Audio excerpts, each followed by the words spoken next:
So hello and welcome to our Co-Produce Care chat today. We are honoured to have Tina Coldham with us, who is the chair of NIHR Involve and was also previous mental health service user and an activist and promoter of co-production at the Social Care Institute for Excellence, which is also known as SCIE. So welcome, Tina. Really excited to have you on today. It's lovely to be here. Great. Thank you so much for coming on. The first time that I met you was at a co-production training that you did for SCIE. And at the time, I didn't really know much about co-production. I thought, well, what even is this word? But after the training, it got me so interested in what it is and how it can make a difference in social care. So I'm looking forward to sort of getting into those meaty issues and conversations around what it is and how it can support people. But first of all, would you mind just telling us a bit about who you are, what you do at the moment in the organisations that you work with? Okay, well, I'm a freelance mental health user consultant, trainer, stroke researcher, which means I do a variety of things and have done the last sort of 20 years. And that suits my sort of mental health and ability to work, but you know, within reason, really. So I've had a pretty eclectic career, if you like. At present, I'm on the Involve advisory group and have been since 2012, and I've been chairing that since 2017. And Involve was established in '96, and it's part of and is funded by the National Institute for Health Research, which is the major research body in this country. And the whole idea of Involve is to support active public involvement in the NHS, public health and social care research. So the advisory board is to, help bring together expertise, insight and experience in public involvement in research. So I've been very happy to have been associated with them a long time. I've always respected them, and I was very pleased to join them in 2012 and extraordinarily excited when I applied and I was made chair 2 years ago. I think the other thing is, I've also had a long association with the Social Care Institute for Excellence, and that's, they're there, to hope to improve the lives of people of all ages. So right through the age, course about, what's the best use of available knowledge and evidence about what works in social care practice. So yes, so thus some of it is the training, which I remember we had quite a good day.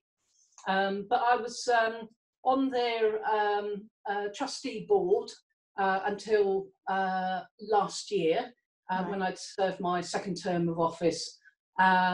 But the most exciting thing about that was I chaired their co-production network until then. And I still stay in touch with them because you don't, you never stop caring really and keeping involved. But I'm on the fringes now, but very much a SCIE supporter. That's fantastic. You do so much.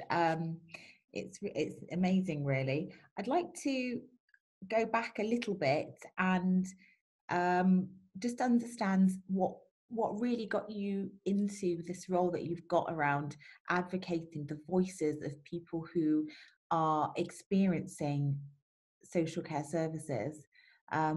What first made you feel that there was a need for you to go in and support this area and then get into the idea of co-production? Was there anything that sparked it, or just a passion for care in general? No, I suppose milestones in my life were over 30 years ago. I had a major depressive and anxiety episode, and through that I entered the psychiatric system. I was very ill, but they managed to sort of repair me and get me back on my feet, sort of a bit. But I've always sort of struggled with my mental health ever since. And partway through that journey, I discovered the voluntary sector and a community development project.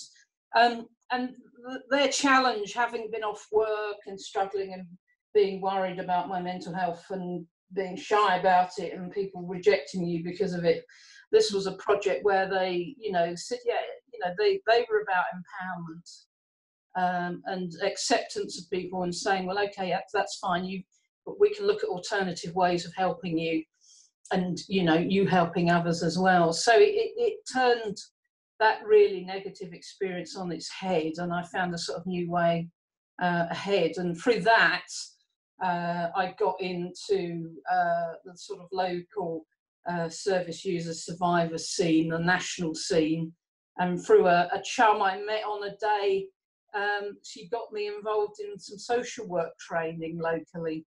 And from that, I then went on to doing some lecturing for social work students at the university. Right. And then through other involvement, that's how I ended up being nominated to sit on an advisory panel for SCIE. Right. So in a sense, it was kind of your experiences in the whole sector that made you, and sort of like happenstance, you met people, you got the training, and then you got involved. It's a really interesting journey, actually. And I think it's great that, having been at the other end and experienced services and been a user and an expert by experience, as sometimes people term what you do, Mm-hmm. You're then able to make so much impact on the other end, and also train others and get people involved and understand how they can actually have a say in the way that, whether it's research that you're involved with Involve, or whether it's co-production within social practice. I think sometimes people don't know even how to start to get involved with the change. Do you have any tips on how, if you are a user of services and you just think that things aren't going right, I've experienced so much, but I could do it better myself in a way, with the right resources, with the right support, where would you even start to make that change? Yes, well, as I say, I sort of stumbled across this community development project majoring on mental health, and that was local authority funding. And as we know, there isn't a lot of money in local authorities, so it might be through the national charities if they've got local branches. Some of them are very good at promoting the voice of local people into service provision.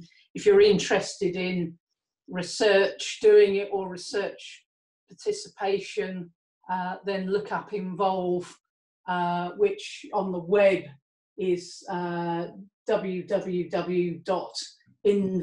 so invo.org.uk, and that have contact details, and the chaps are very happy to talk about what opportunities there are and how you can find out what's going on in terms of research, if that is an interest. And so I'd go to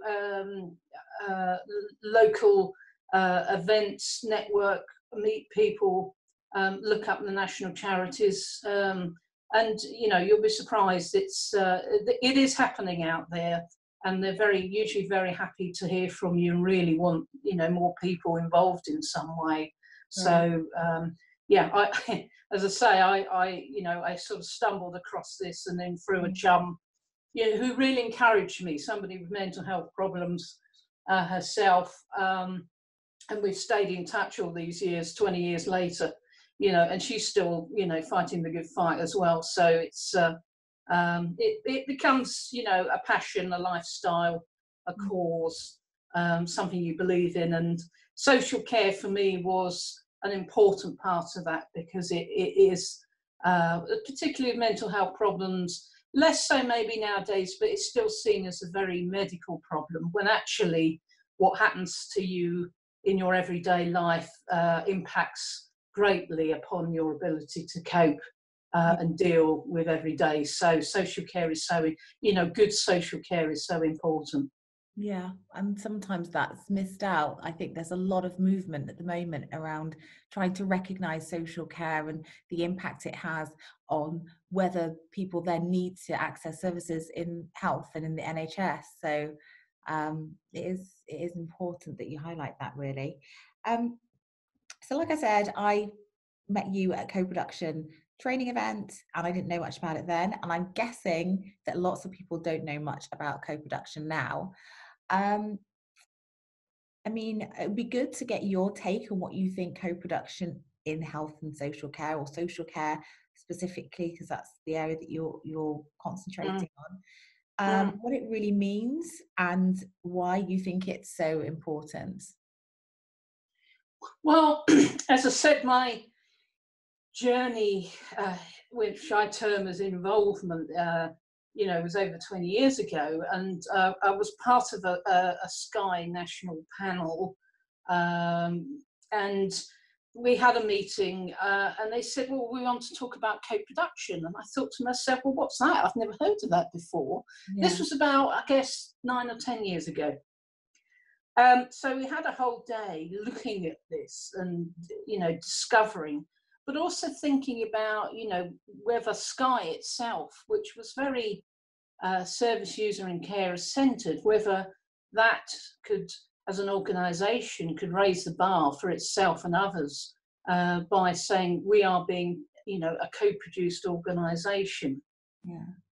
So that started that journey, which I then got on board with. And one of the things they did was to ask for service users and carers to, become trustees Mm. of the organisation, and that's how I applied. And I'm pleased to say SCIE has always ever got 2 or 3 trustees who come from, a background of using services, or people who've cared for other people who use services. So that brings that dimension whenever we're talking, or SCIE's talking about its work and its strategy and its direction as an organisation. It keeps it grounded, I think, and it's very important. So important. And just so people understand what SCIE is, so that's the Social Care Institute for Excellence. Yeah. What is that exactly? Is that part of the Department of Health and Social Care, or is it a totally separate organisation? It's a totally separate organisation. It's a charity and a limited company. So it has a certain amount of independence from government funders, but it is funded by the Department of Health and Social Care, and also Children and Families Department, and the devolved nations, Wales and Northern Ireland, and various other organisations or funders through grants. Okay. So it's got, it's quite nimble in that it doesn't serve one master, if you like. It spreads itself across the social care world. Yeah, which I think is helpful to have that independence, but also having the link between the policymakers and changers, as well as the user groups. That's a really advantageous sort of position to be in, I think. Yes, SCIE's always been very good about trying to bring those two together. And certainly sometimes, the policymakers will approach SCIE and say, we know you have a network of people, would they come, have a meeting with us so we can talk about and bottom out some of these issues. So they've been very good at advocating for that. Great. So I remember when I first came to the training, I was a bit skeptical, and I was like, what is co-production? This is like some kind of buzzword. Do I need to Yeah. know another one? It's going to be in vogue today, out, tomorrow. But it seems to be sticking around, which is great. How would you describe co-production for, as I was then, a bit of a naysayer, a bit of a skeptic? How would you describe it so people can understand? Yeah, it is an interesting one. As I say, I myself was, new to it, and I thought, I thought I'd missed something in my education, if you like. So I know that it's not actually a new term. It's been around for quite a few years. And it was worked up from an original piece of research concept by Eleanor Ostrom, but Edgar Kahn, who created time banking, who's American, and he wrote a seminal book about no more throwaway people.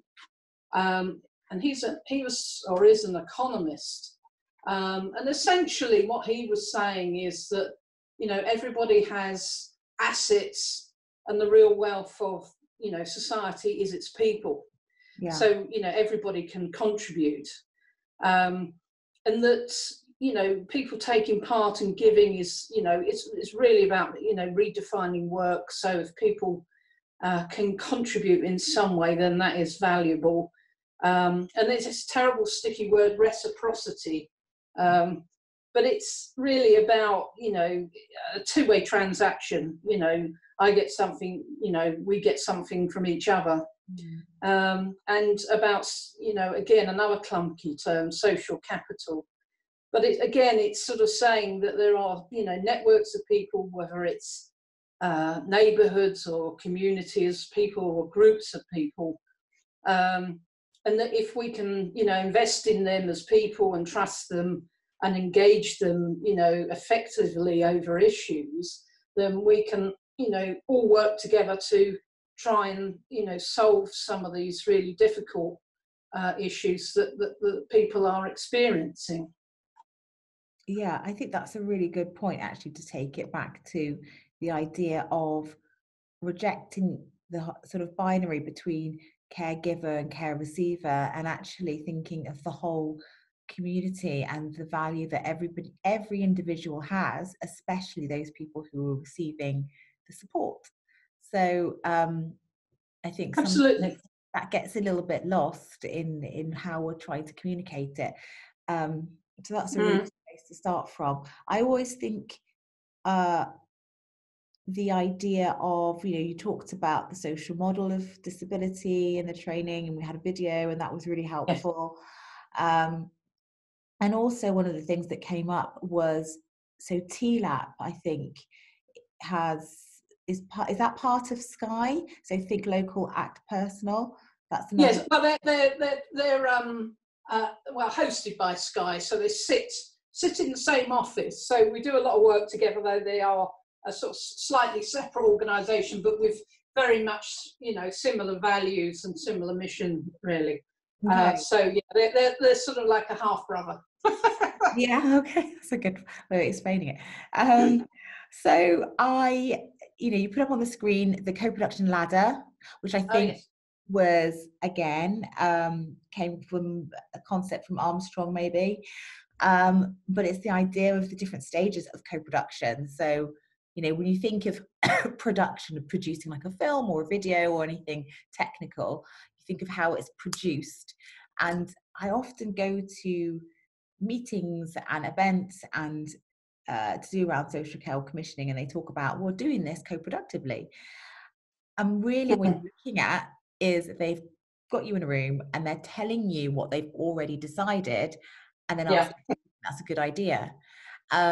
But then when I looked at the co-production ladder, which sets out the different stages of whether you're engaging with someone, involving someone, creating something with, it's all about that co-creation. It starts from almost blank piece of paper. You know, what are the issues that you're facing? What can we collectively think about as a solution?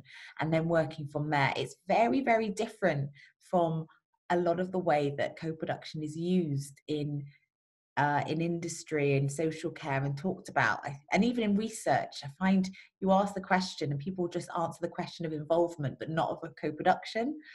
So, I mean, do you find that similar issue, maybe when you're doing training or discussing co-production with people, they're just not quite getting the whole paradigm shift that it's asking of people?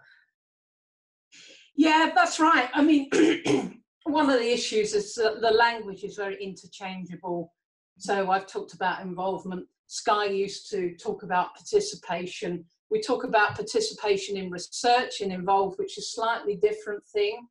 And yeah, the Einstein's ladder of was a ladder of participation. So the one that I presented to you is, that ladder gains steps and changes. It's really a living ladder, and that one, it shows it was, has co-production on it as another run in the ladder. I mean, they're all valid, but they all show that you're in different places.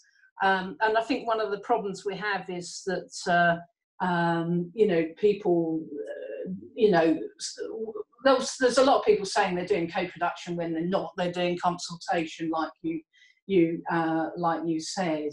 One of the challenges when SCIE was thinking about going this route was how would we know we're doing, co-production, because that's what everybody else is saying. So we developed a set of principles, and that's what other people have thought from the original work, that it's helpful to have principles, and SCIEs are equality, everyone has assets, diversity, that diversity and inclusion is important, because if you think people who use social care services come from all sorts of backgrounds and can have all sorts of impairments, and also can be very excluded from society.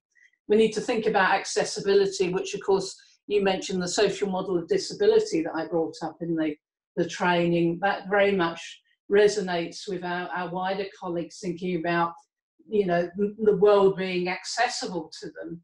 And obviously this word reciprocity, which I think we've all tried, but, I guess mutuality is another better way of putting it. But what that meant, that whenever SCIE is looking at what it's doing, and any of the users and carers involved, can think about those principles and thinking, are we really holding dear to those principles in any of the involvement or co-production that SCIE is doing? So I think it's really, really helpful to have these sorts of principles as a sort of guidance, not a strict framework, but a guidance to help you think about, and critically think about, are we really co-producing, and what does that look like, and how are people feeling about that? Yeah, I mean, that was going to be another one of my questions, is what tips would you give to people when they were starting on this journey? Because I think it is a journey, because you've got to culture change, it's a mindset. And it takes a long time to go from, well, I just need to get this thing done, do I actually have to go and co-produce it, to actually just living it through the values, and to start off with a set of principles that you all kind of work towards, and you just check yourselves against as you were making decisions about the organization or the process or the strategy or whatever you're doing. And you're thinking, well, have I actually, the one thing I find is useful to think about is, have I actually started off by even consulting with people? Like, is this the right thing I should be even looking at? And it's been amazing. We don't always do co-production, but we do bits of within the ladder, which I think is helpful to understand, even if you don't manage to do the whole thing, as long as you're working towards it, that's a start in your journey. And it starts with involvement, and it starts with consultation, but that's not the end point necessarily if you want to do the whole thing. So starting off with principles is really helpful, I think. But in terms of some of the barriers to co-production, you might have seen it because you've tried to live and breathe it in SCIE. I mean, there are going to be barriers at the end of the day. I think that's one thing people should give up. But have you seen any common issues that come up when you're trying to go on that journey? Oh, very, very much so. And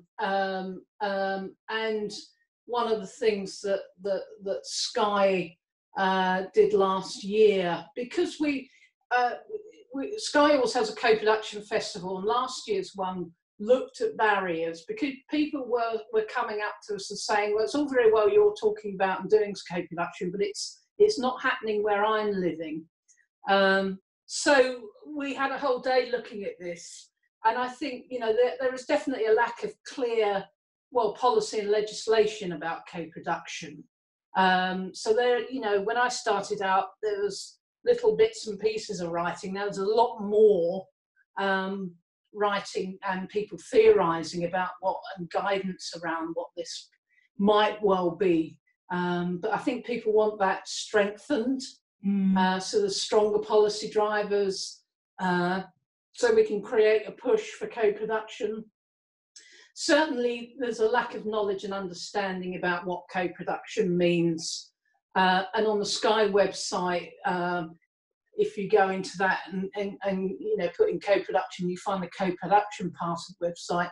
There are lots of examples and musings there, really. And the same with Involve, has been on that journey. What does co-production look like in research? So on the Involve website, they've you know, been on that same journey, developing key principles, and then people said, and there's a downloadable document there that you can get hold of, or we can send it to if you want a hard copy, called Guidance on Co-producing a Research Project. Right. But also coming out now are example booklets about what co-production can look like, because it is a bit of a slippery concept in some ways. Sometimes people need to see it to believe it. Yeah. So I think in both cases for SCIE and Involve, we've you know, done a lot of work on trying to see what's out there and see what is and what isn't, we think, is co-production. So it helps other people realise what they can, you know, what they can aim for and what they can achieve. So yeah, definitely, you mentioned attitudes. It is a cultural and organisational sort of culture change. And key to that is really being able to think about sharing power. Yeah. That's very much big. And on the practical side, other barriers are, of course, money and resources. You know, social care at the moment is living in a very straitened times, and some of these things take a little bit of time and money up front to start off, and we don't necessarily have that, so that is a key barrier. But also, coming back to accessibility, we need to think about who's in the room and how do we get them there, how do we keep them there, so that people feel comfortable and able to co-produce in whatever environment. So there are some very big barriers, but there's a lot of thinking around how we can try and overcome those as well. And I think also your point about, there are barriers and it's important to recognise them. And I definitely recommend, if anyone can get involved with the co-production, is it conference, co-production day that SCIE does? Yeah, we do. Yeah. I mean, the co-production festival. Usually beginning in, it's a whole story, which is a Coproduce story. But we call it a co-production festival. It's usually at the beginning of July each year. Great. What's the story? I'm intrigued.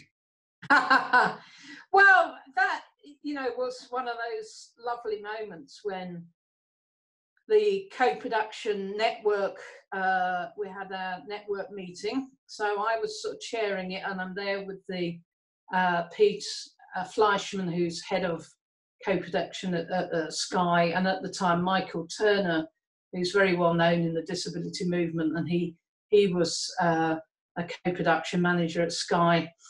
And so we're sitting there with a group of network members and saying, we're on this journey, we've come a fair way, and everybody will say, yeah, SCIE is making good efforts around what we think co-production is, and we're all learning together and co-producing together. And then the challenge was, somebody said, what about everybody else out there? Right. Which, of course, SCIE is there to help and advise other people in the practice. But of course, that, we've been getting our own act together. But then the challenge was to think about how do we, get this message, further afield, that this is a genuinely, good way of going. And people just started coming up with ideas and said, well, why don't we have a co-production day? And then somebody said, why a day? Why not have a week? Yes. All these ideas fell out of it, and I was sitting there thinking, oh my goodness, it was becoming a whole thing. It's running away with itself. Yeah. But what was wonderful at SCIE went, yeah, okay, we'll do that.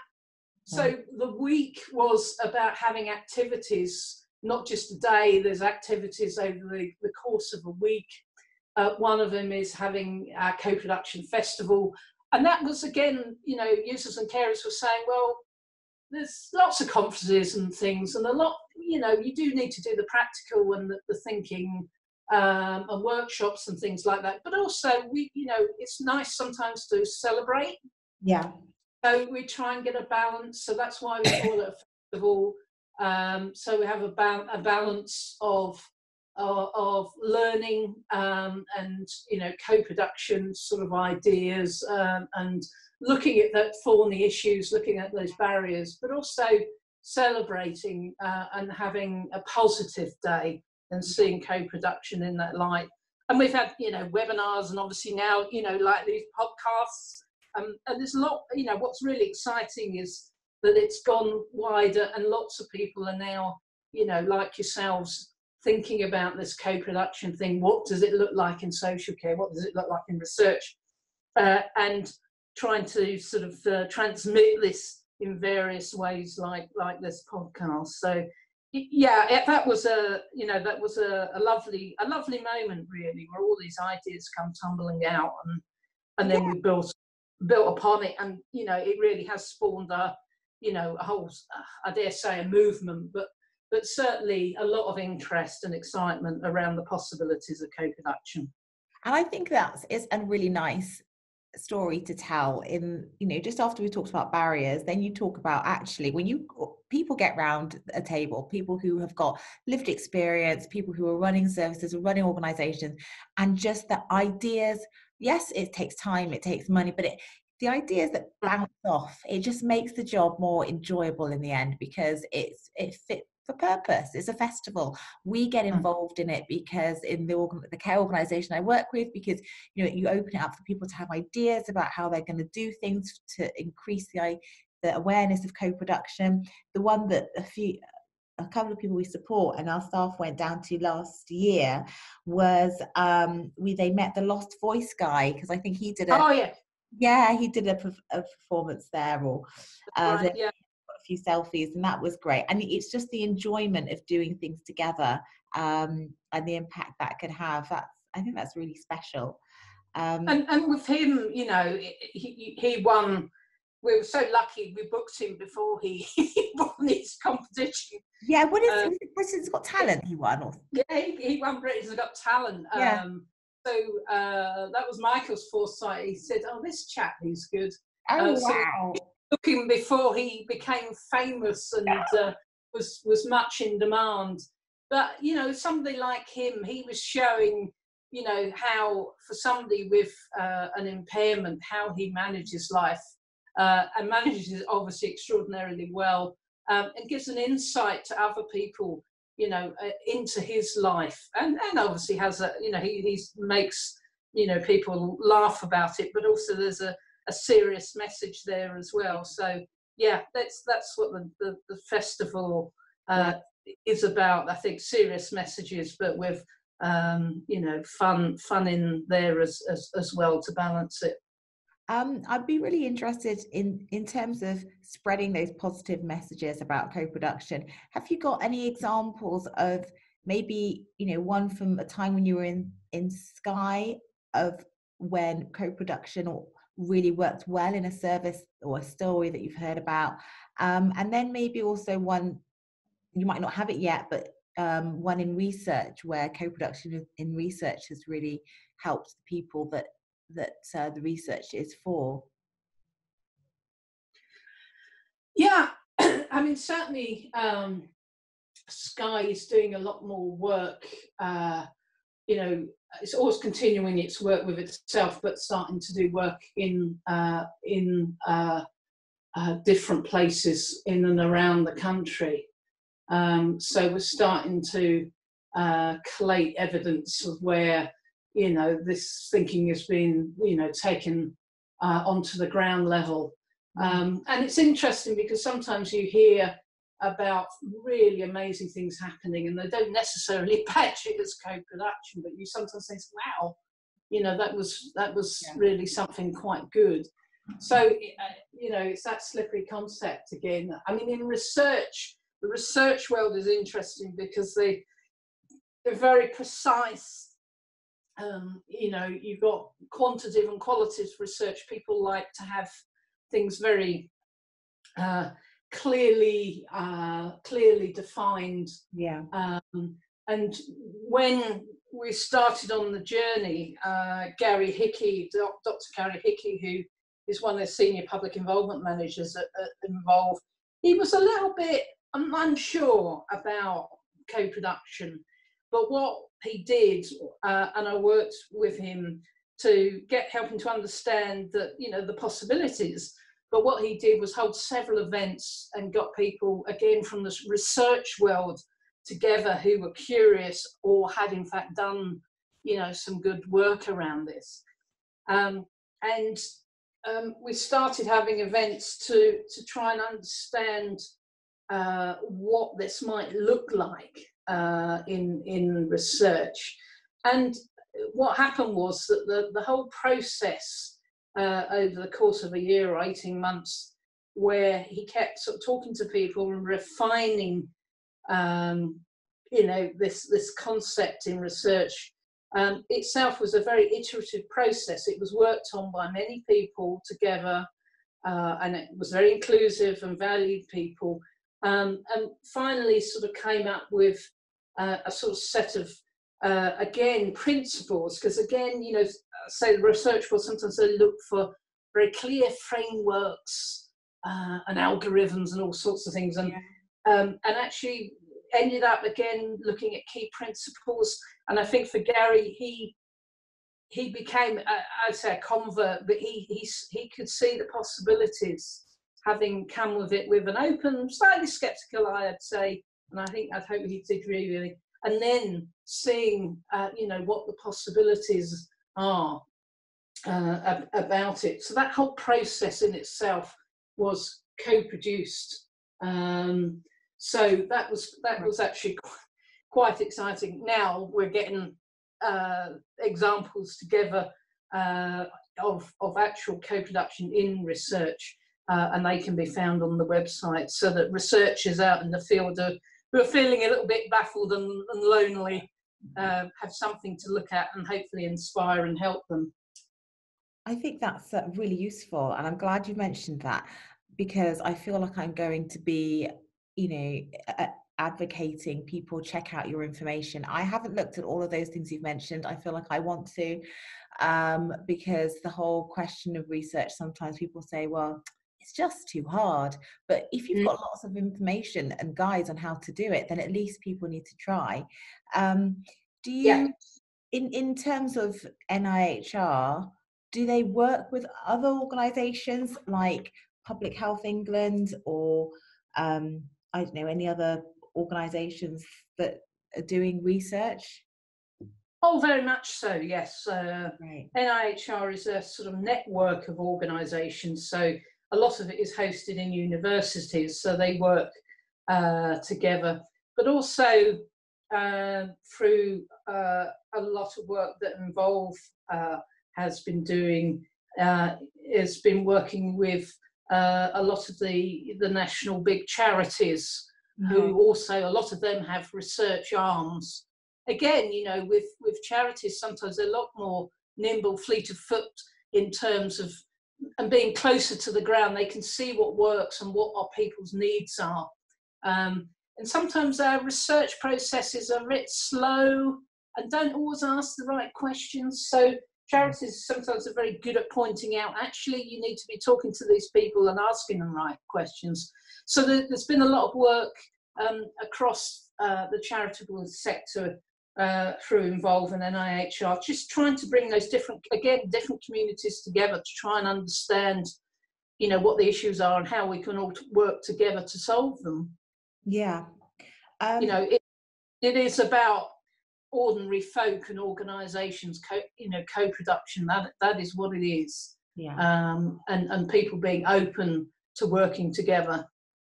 And so people would, if I was, you know, working with a university and they were doing some research and they wanted to understand how they could do things more co-productively, would they come to Involve, or they have to go to NIHR to get involved with? Both. Involve's website is linked to the NIHR, so they, you know, there's a whole raft of information because Involve is part of NIHR. Yeah, and Involve are doing all the right things. Yeah. Yeah, there's a lot of information there, central, but also, you know, because there's a lot of people, there are a lot of people thinking about this. So, you know, there's a lot more resources out there, people publishing articles and writing books, and hopefully all things that are accessible to everybody, but there's a lot more out there to help us understand what co-production might look like. Great. If you, is there any one book that you could recommend that people wanting to know a little bit more about co-production, whether they're researching or whether they're public policy or just head of an organisation in health and social care, and I just want to get their head around it, they're not 100% convinced, or they are convinced and they're co-production curious? Yeah.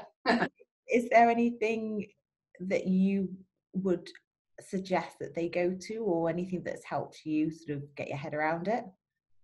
I think, yeah, go back to the book that Edgar Kahn wrote. It's called No More Throwaway People. Yeah. The co-production imperative, because he you know, feels it is an imperative in these difficult times. And it's out there. You can get it at all good bookshops, as they say. And you know, he talks about where this came from and defines all these tricky words like reciprocity and what do we mean by assets, and looks at the you know, how it's all come together in terms of people, organisations, and what, you know, what that actually means in practice. I mean, if you really want something very quick and easy, is that another thing that has come out of his work is a video which I think I showed you, and again is on the internet, so that's really easy, and it's called The Parable of the Squares and the Blobs. Yes. And it's that little plasticine storyline. It's only about 10 minutes long or so, but again, it shows through a little story of blobs and squares, about a co-production sort of journey with people in an area, and I love it. It's I guess I'm a child of, you know, when there was plasticine was a big thing. But but also it's just wonderfully simple way of understanding, you know, what can be quite a tricky concept. So that is, you know, if you've got access to the internet, that is really easy, really easy to get to view. I will definitely share that. I have to watch it, but I do remember it. It's quite a few years ago that I saw it, and I do remember, and it was a quirky one. It was good. Yeah. Thanks for sharing that. Okay, so I thought we could probably go on to our cactus questions, which is our prickly questions about health and social care. One of the ones that we're asking everyone, especially since we've had the general election now, we know that Brexit is on. What effect do you think Brexit might have on your area, interest in health and social care, if any?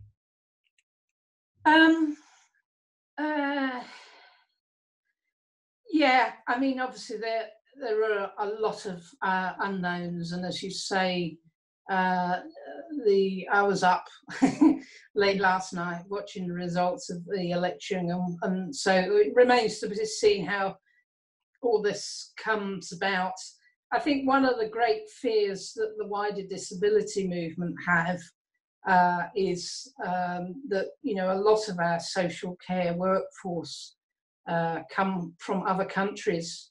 They come here to work to better their lives and to work in an industry which they value.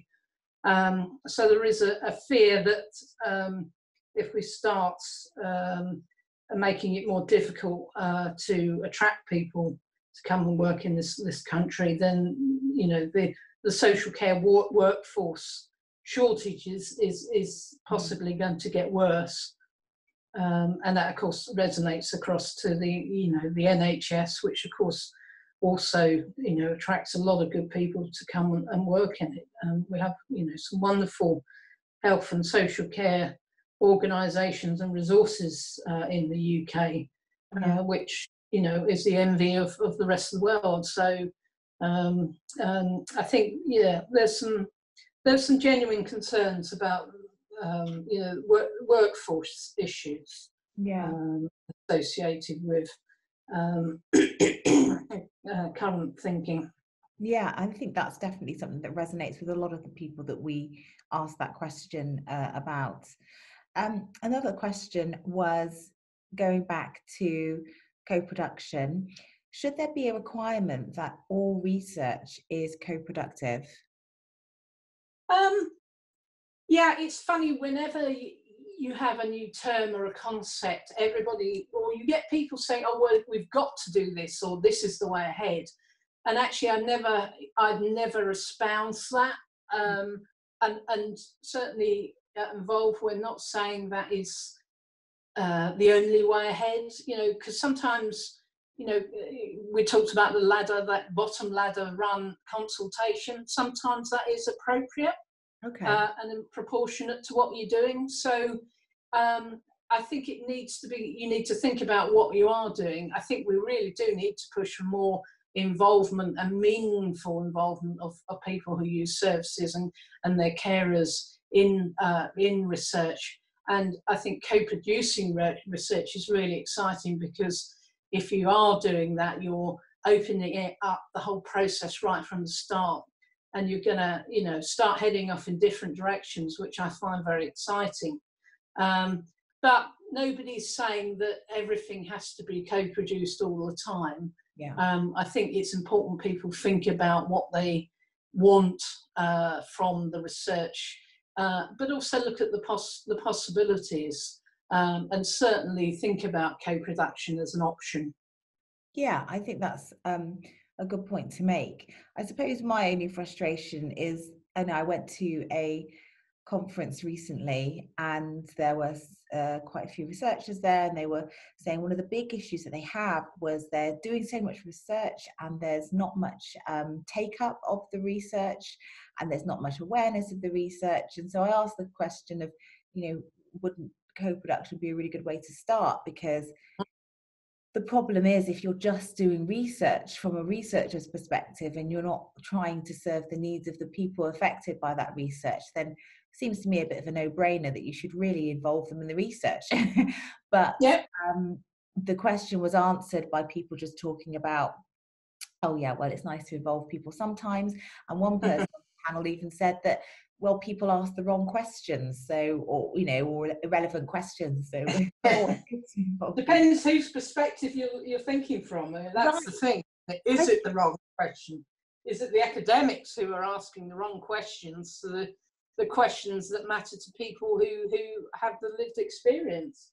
Right, and I think that's a really valid point. And I think it goes back to what you said earlier about power. And when you do co-production, you hand over power, and some people might suggest things that you don't necessarily agree with, but it might be that will get better uptake at the end of research because it's more relevant to the people who are affected by it. So I think just getting the idea out there a bit more, and understanding and proper engagement with how it can be useful is just key, really, so it doesn't get lost or just, you know, quite frankly dismissed, because it sounds, you know, from what you said, it's a really good way going forward. So you know, the only other sort of minor question was, could co-production be a panacea for poor health and social care delivery? It's tempting to think that. Again, I wouldn't evangelize and say that it's going to be a cure-all for all our problems, but I think it's certainly always worth thinking in the equation when there is an issue, thinking about how we can find a better way of doing things. Is co-production a possible way of doing it? And as you said, it's can feel uncomfortable for people in power to hand over the power, and to give over time and resources to other people to try and work on these issues, and that can feel very uncomfortable. But I think wise and courageous people take those opportunities and chances to do things in a different way, because clearly we still have some intractable problems across health and social care. We are still not meeting the needs and expectations of so many people, to say the least. Some people will say they are very, very struggling, so we haven't got it right, and I do think this is another way which we can try and work together to really try and resolve some of these difficult issues. Yeah, I think that's a great point to make, actually. Just to be at least having it on the agenda is a start. Yes. Great. Okay. Well, that was brilliant, and I really appreciate you coming on and having this discussion about co-production. I love a good chinwag about this subject. Yeah. No, it's very true. I mean, I think I've not tired of it. I was curious about it. I hadn't heard of it. Curious about it, and then started to find and get into it, and then looking at what it means, and it's still, for me, it's still very much a journey about what it means to individuals and communities and organisations. And I think the more people on that journey, the more the merrier. Yeah, and that's another thing.